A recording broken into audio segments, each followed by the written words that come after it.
Ce qui m'intéresse d'abord, c'est de comprendre la motivation des personnes. J'ai défini 3 niveaux de motivation. Motivation extrinsèque, qui mesure en fait l'intérêt que l'on porte à l'argent, aux honneurs, au pouvoir. On est dans le domaine de l'avoir. Un chef d'entreprise qui dirige avec cette motivation-là aura un style de management où il y aura du stress, du turnover. Deuxième niveau de motivation du dirigeant, motivation intrinsèque, c'est-à-dire je prends plaisir à ce que je fais, je développe mes compétences, j'ai envie de développer les personnes, leurs compétences. Et c'est du domaine de l'être. Dernier niveau, c'est lorsque vous avez des enfants, vous voulez leur transmettre le maximum de choses. Donc on est dans le domaine du don. Et donc nos salariés sont évalués sur leur mode de motivation. Plus ils vont être dans le don, plus ils vont être humbles, et ce ne seront plus des loups, mais ne seront pas des agneaux non plus, et ils vont pouvoir en fait se développer en tant qu'hommes et poser des actes justes. Voilà, selon les valeurs d'Aristote, qui sont la prudence, qui est le bon jugement en fait, le courage, la tempérance et enfin la justice.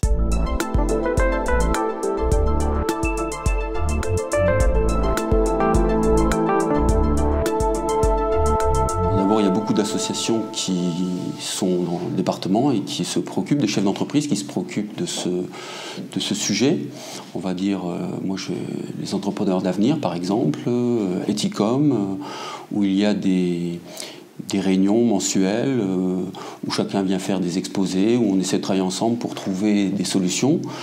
Je pense aussi que sur le niveau politique, d'intégrer un peu ces données dans les appels d'offres peuvent aussi promouvoir ce type d'économie, sachant que moi, en ce qui me concerne, ça m'a été largement bénéfique puisque je viens d'obtenir le prix du moniteur pour la région PACA Languedoc et Corse, qui récompense l'entreprise la plus performante économiquement. Donc on voit bien que ce n'est pas en fait en faisant de la RSE qu'on perd de l'argent. Au contraire, on devient plus performant. Donc semble un point important de faire de la RSE.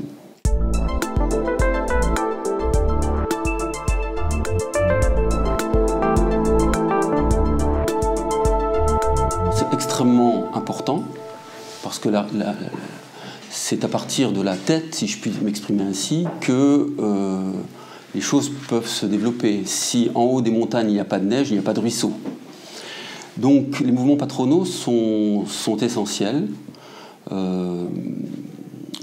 sachant qu'aujourd'hui, malgré tout, les grandes décisions se prennent aussi à Bruxelles et qu'il faut aussi participer, s'organiser pour être présent là où ça se décide. Donc il y a vraiment un engagement important pour vraiment défendre tous ces concepts qui sont très importants pour la société. Alors moi je suis le président européen des PME de l'ascenseur. On regroupe à peu près une quinzaine de pays. Les décisions se prennent à Bruxelles, donc il faut être présent, ça se construit. On a construit d'abord une association nationale qui permet de défendre la profession au sein de l'Europe, parce que maintenant les décisions se prennent à Bruxelles.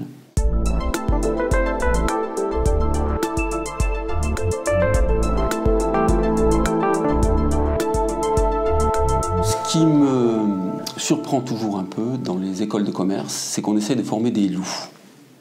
Moi, ce que j'aimerais, c'est qu'on leur donne des valeurs humaines. La première question que je pose quand je recrute, je leur demande toujours « Qu'avez-vous fait pour les autres ?» Parce que ça, c'est la nourriture de l'âme, la nourriture de ce qu'on va devenir. C'est très, très important de faire des choses et de chercher le bien de l'autre pour l'autre. ne pas rapporter tout à soi. Et on peut établir comme ça des relations basées sur la confiance. Ça nécessite un grand travail sur soi-même, parce que le consumérisme, donc il faut arriver vraiment à se dominer aussi. Il y a beaucoup de valeurs internes qui doivent se nourrir, et une entreprise qui permettrait à ses collaborateurs de grandir ferait sens pour ces personnes. Je ne crois pas qu'elles auraient envie de quitter l'entreprise, parce que l'entreprise bosse pour eux. Et à partir de là, on a envie de prendre et après de donner. Voilà.